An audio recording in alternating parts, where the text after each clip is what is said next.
If I look to the side, it's because I'm like checking my audio.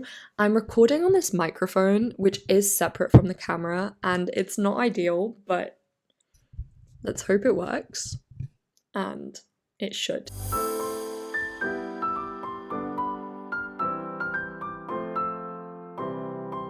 Hello, and welcome to the Theosaurus Project. I finally have time, so I thought I'd give this whole YouTube thing a try.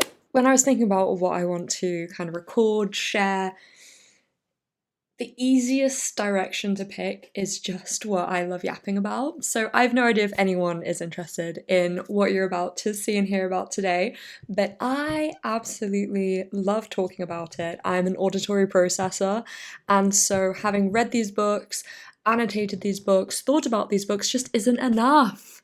I need to talk about each and every one of them extensively and repeatedly until the end of time. So welcome to my teeny tiny skinny book tour. We have, quite a stack waiting for us. And before we get going, I wanted to give an honorary mention to the tiniest book that I own that is just too thick to include. And it's a little tiny Jane Austen collection. But yeah, as you can see, she's just too thick. So away she goes. Now, why do I love a teeny tiny skinny book? I think there's three main reasons, honestly. One is that it's easier to process this amount of content. Two is if you don't process it the first time, it's easier to reread, and so it's just much less daunting, I think, than a normal book, because if I forgot what's happening or I love the book and I just want to go over it again, I totally can, because 100 pages in the grand scheme of things is not much to get through, and so it allows me to actually internalize some of the content a little bit more. And last but not least, I think the obvious is they're just so easy to travel with because they're so light and small, and they do have just enough content to actually read and keep you entertained, whatever the occasion. If it's for a day, if it's for part of a trip, you can throw them into any bag. But let's actually begin with the one book that not only is easy to be thrown into a bag, but into a pocket. This is aside from the Jane Austen collection, this is my smallest book, and it genuinely fits into my coat pocket, which is kind of perfect if you ask me. And it is the Werner Heisenberg Quantentheorie und Philosophie. So it is in German, obviously, it's a Reklam, so there's a huge collection of a lot of these texts that are just really small and pocket-sized, and I find them very suitable introductions to different topics. So this one is quantum mechanics and philosophy, which is super interesting. I studied physics and maths, but I didn't work in physics and maths, so whenever I got a little bit I haven't finished. This you'll realize actually quite quickly. I haven't finished most of these books. There's some that I finished and have reread multiple times, but I am a huge mood reader, and so I will pick up the book that kind of inspires me at that point in time and that I want to read at that point in time, and therefore I don't finish a lot of them because I'm constantly kind of flicking through different ones, including this one. But what I was saying about kind of maths and physics as someone who works in the world of business is I just love it to detangle my brain a little, and I know that sounds mildly obnoxious, but it's just there's some universal laws that apply in the realm of physics, even though obviously a lot are disputed in like quantum theory and just like, anyways, that aside, it's just a really good way to kind of almost hit that reset button. How should we categorize the rest of the books? Let's start with the books that kind of started it all off, which the one is Oscar Wilde, Only Dull People Are Brilliant at Breakfast. This was the very first skinny tiny book I got, and it's essentially just a collection of quotes. I can read you one if you want. Ooh. Don't know if this is grim, but we'll see. Life is terribly deficient in form. Its catastrophes happen in the wrong way and to the wrong people. There's a grotesque horror about its comedies, and its tragedies seem to accumulate in farce. One is always wounded when one approaches it. Things last either too long or not long enough. Okay, well that was a bit of a depressing thought, but there's a collection of different quotes, a lot of them uplifting. I just turned to another grim one. So I give up officially finding quotes in this one. But that being said, as I said, this kind of introduced me to the world of tiny books, and not chronologically, but I also have Johann Wolfgang von Goethe. This one is in English, even though I know he's German, but sketchy, doubtful, incomplete jottings. And I just love the idea that you can kind of read someone else's. This feels like reading someone else's notes app if they had been around when notes apps existed. They obviously weren't. The authors existed long before, but it genuinely feels like going into someone's notes app, which is, yeah, just tickles that little bit of like that intrigue in me. And as someone with a very, very rich notes app, I love the idea that you can actually turn that into a book. Now, the next collection that I have is from clearly my favorite author, one of my favorite authors.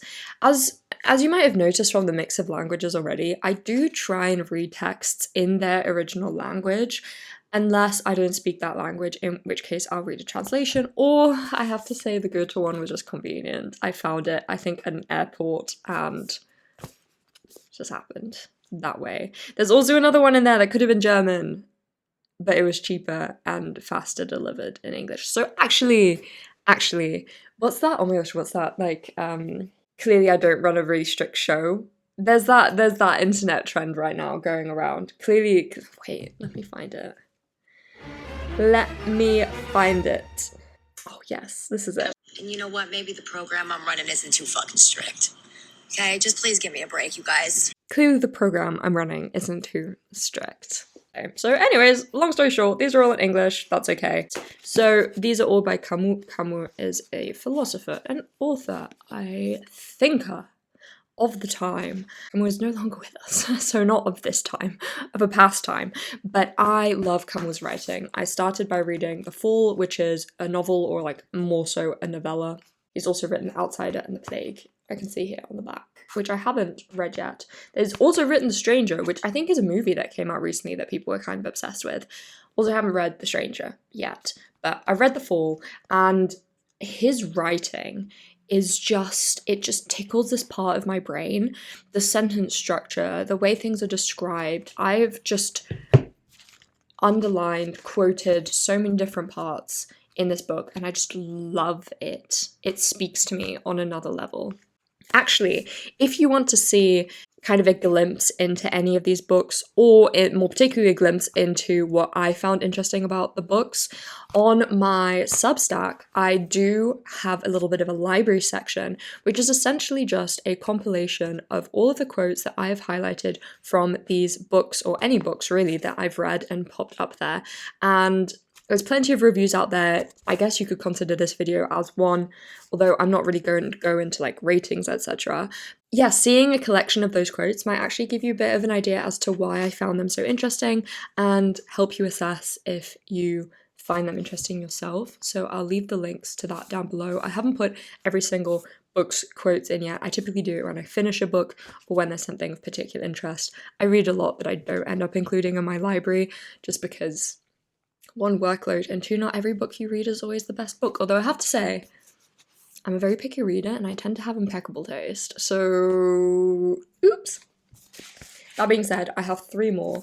I have Create Dangerously, which I realized recently I have annotated.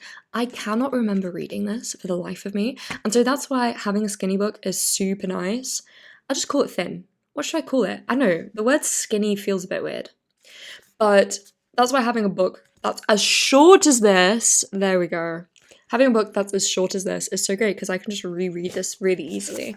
An unexpected one is Reflections on the Guillotine. I picked this up in the same shop where we'll get to the next book. And I don't know what I was thinking. Essentially, I was thinking I really like Camus' writing, and what's an interesting topic to write about? So Camus was around when the guillotine still existed in France, and to my understanding was living in France, and so this is heavily based on his own personal experience. And it really looks into the political incentives around having the guillotine, around the time where the guillotine was being removed as a public form of punishment, with the thesis that he really starts off with stating that that's where the juxtaposition lies already. It's not really it began as like a public form of punishment in order to dissuade people from obviously, committing certain crimes. Except at this point in time, it's no longer public. It's behind prison doors. People need to go out of their way to attend them. And so that's kind of the critique that he opens this book up with. And it's super interesting just as like a thought exercise. So unexpected read. And then the last book is one of the most recent short books I got, actually, maybe the most recent short book I got, which is A Short Guide to Towns Without a Past.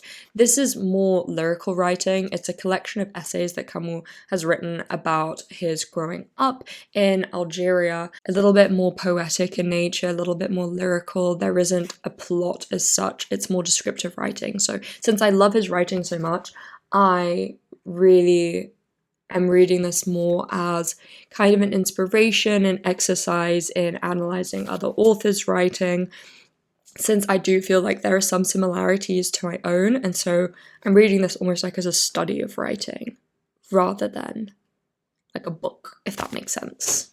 And that book that I mentioned that I bought at the same time as the Guillotine one is Changing My Mind by Julian Barnes. I kind of got it for the simplicity of the cover, I won't lie. I don't buy for covers very often, but it kind of got me. And it really is what it says on the cover, which is an entire short series of essays on changing your mind through different perspectives. It goes through memories, words, politics, books, age, and time, and essentially just reflects on why it can be so hard to change your mind and why it's actually just so okay to change your mind, and why we as a society have made it such a big deal that you can't change your mind anymore. What the heck? And I was reading this at a period of time where that was a really good reminder for me to actually receive that, hey, as I'm changing, as I'm growing up, I'm allowed to just change my mind, change my thoughts, change my opinions on things, especially on some not taboo topics, but topics where having a certain opinion or having a certain stance comprises so much of your character. It can feel so earth-shattering to just like change your mind, but it's okay. Let's look at some of the earlier books I got. These are two tiny books that, again, I got at different periods of time, but I rebought the same author. So I'm so sorry, I can't pronounce his name. It is a monk who authored this, and it's essentially is he a monk? Oh my god, I'm so sorry if I'm like completely butchering everything about this, but essentially it's written meditations. And my big thing to share about this is for anyone who's like really struggled to meditate in the typical way of I'm watching my thoughts pass over me like clouds are. There's other ways to meditate, did you know? One of them could be actually reading these tiny little excerpts. So this is an orange meditation. And what it is, it's not really a story. Here's to give you a bit of a taste. When you eat an orange, make the eating into a meditation. Sit in a way that you feel comfortable and solid. Look at the orange in such a way that you can see the orange as a miracle. An orange is not something less than a miracle.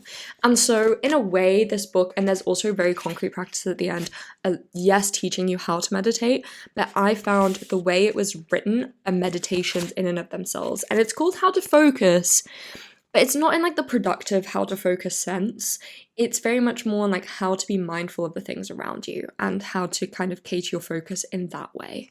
And then that's also why I got How to See, because How to See is also like how to see the world. And so these meditations are a little bit more story-like, if you will. So here's one, Observing Transformation. A child may believe she is a totally different person from her mother, but in fact, she is the continuation of her mother. She is her mother. We can train ourselves to recognize reality beyond the forms we're used to perceiving. Look at a young cornstalk. At first, you cannot see the seed of corn that gave life to the plant, but looking closer, you can see the seed in her new form, the cornstalk. It does go on, but essentially, yeah, it's kind of how to see the world and meditations on that. Only a few more to go. Maybe let's get to some that I very much haven't finished, and then we can get to some that I've reread. These three I haven't finished. It's Machiavelli's The Prince, Orwell, Notes on Nationalism, and Chinua Achebe, Africa's Tarnished Name. These are all attempts of me who hasn't studied history or politics, kind of acquainting myself with the topics and reading, classics. Although I'd say these arguably aren't classics, they're just from classic authors in that sense. We can go into the definition of what is a classic, so on and so forth, but these are fairly vetted authors, if you will. I find The Prince is taking me so long to get to because I went in with a very wrong mindset. I went in with the mindset of like feeling like I had to relate in a way or wanted to relate. It was just written at such a different time. There is no way I'm going to personally relate to what is being written here. And it really needs to be looked at from this abstract lens. I think a lot of people position it as a business book in terms of how countries, how nations, how societal structures like work together. That is also a little too abstract for me. And so once I started reading it for more of just like what it is, with a bit of an open curiosity and acceptance that I might take one thing from every 5 to 10 pages, it got a lot easier to get through. Similarly, these, because like they're historical, cultural, anthropological, political kind of topics, I realized I'm kind of struggling with this, taking the same approach that I do with the other books, which is throwing it in a bag and reading it when I have time. I genuinely think I just need to read these from front to back once over to get more of what they're trying to convey across. Books that I've either reread or annotated the heck out of. This book is also on my Substack if you want to read the quotes. This one too, but it's not published yet, so maybe I'll publish it along with this video. That could be really fun. One is Rainer Maria Rilke. This is the other one that I have in English that I could actually have in German, and it's Letters to a Young Poet. For anyone who doesn't know what it is, it was actually recommended to me from someone in my study group, which is super fun.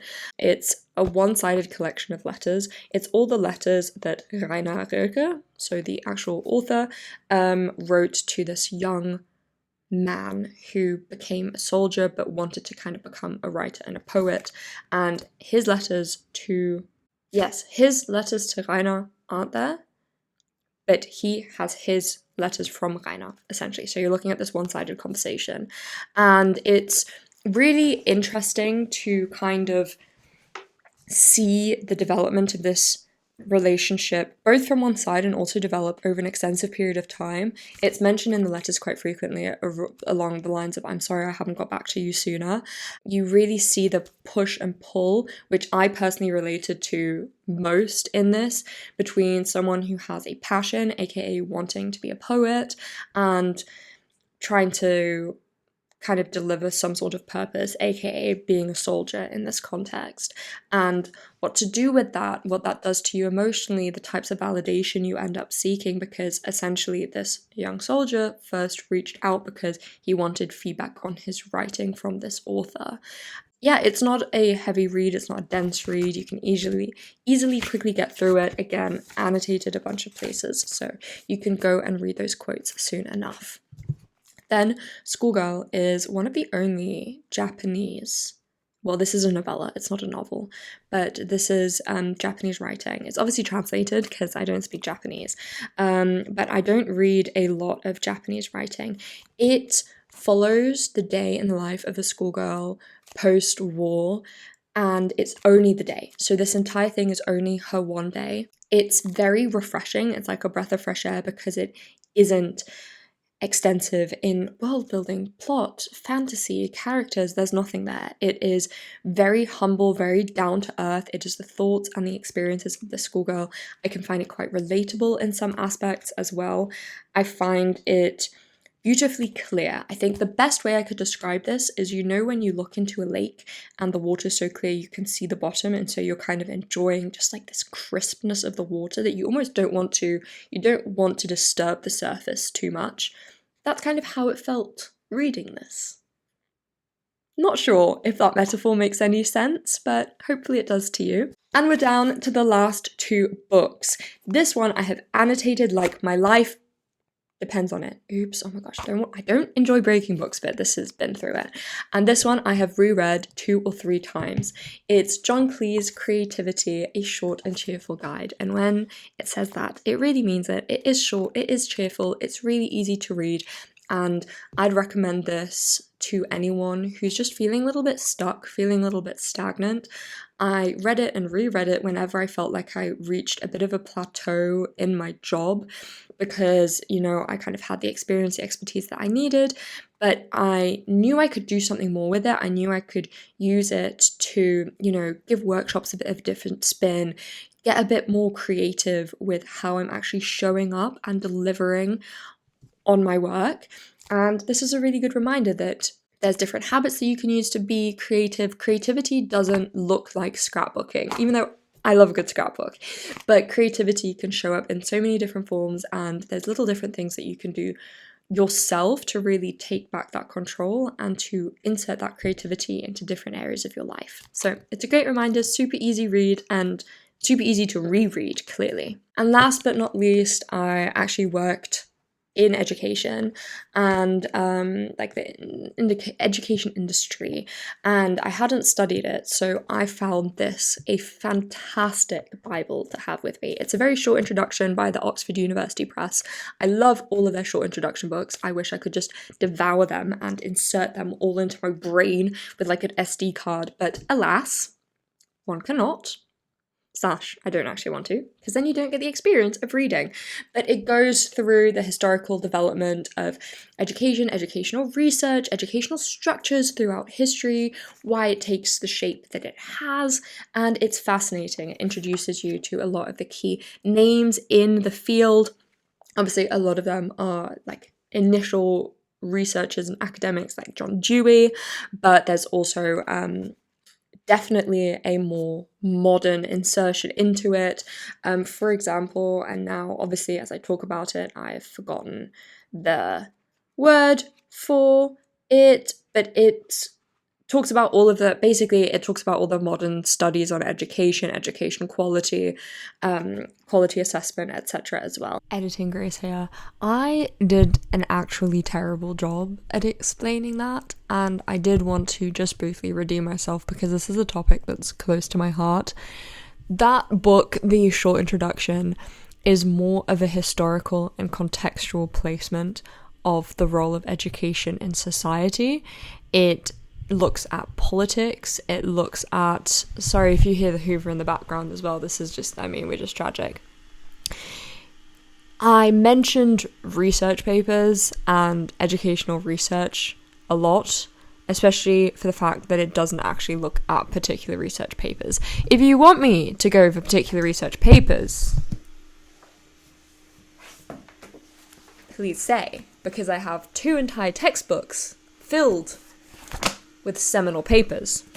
That being said, that isn't extensively disclosed in the book. The book really is looking at, who are the key characters that played a role in impacting education over the years, what are the key paradigms in education, for example, and what is the educational structure, how has it changed, why has it changed, and what is the agenda, I think, is the biggest kind of critical takeaway and critical thought that it also asks you to reflect on yourself.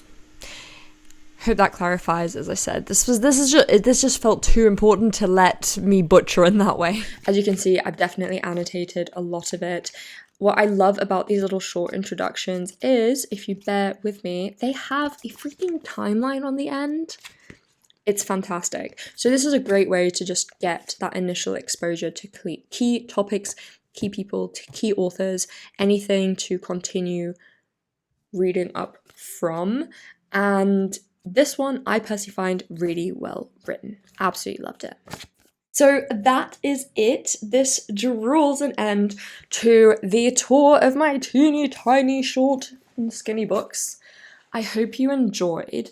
As I mentioned, some of them have my collections of quotes up on my Substack if you want to read through.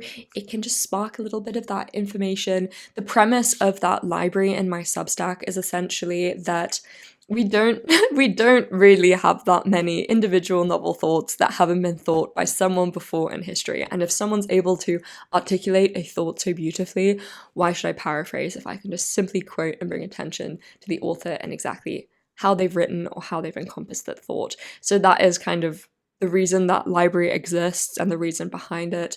So you can check that out. I'll leave the link down below. But thank you for taking the time to just yap about books with me. I really enjoy it. All of these have triggered thoughts, widened my perspective. That's essentially the beauty of reading as well, to begin with, which I love to do, if you can't tell. That being said, I don't always have the capacity to read, and that's why just making it approachable is one of the easiest ways that I have kept and maintained the joy in reading, because it doesn't have to be this daunting thing. You don't have to be reading 400-page books. You don't have to be reading the most dry books ever. Actually dabbling around in all of these different topics that I haven't studied can broaden the perspectives, broaden my horizons, but also introduce me in a non-daunting way, because it's an author that I either trust, it's a perspective that I know I really want to dive into. It's just triggering those extra thoughts that fire those neurons and keep the world a bit of an interesting place and keep critical thinking alive, which is so, so, so important. So, again, I hope you enjoyed it. Let me know if you have any recommendations for short books of your own. And otherwise, I wish you a wonderful, lovely day. Goodbye.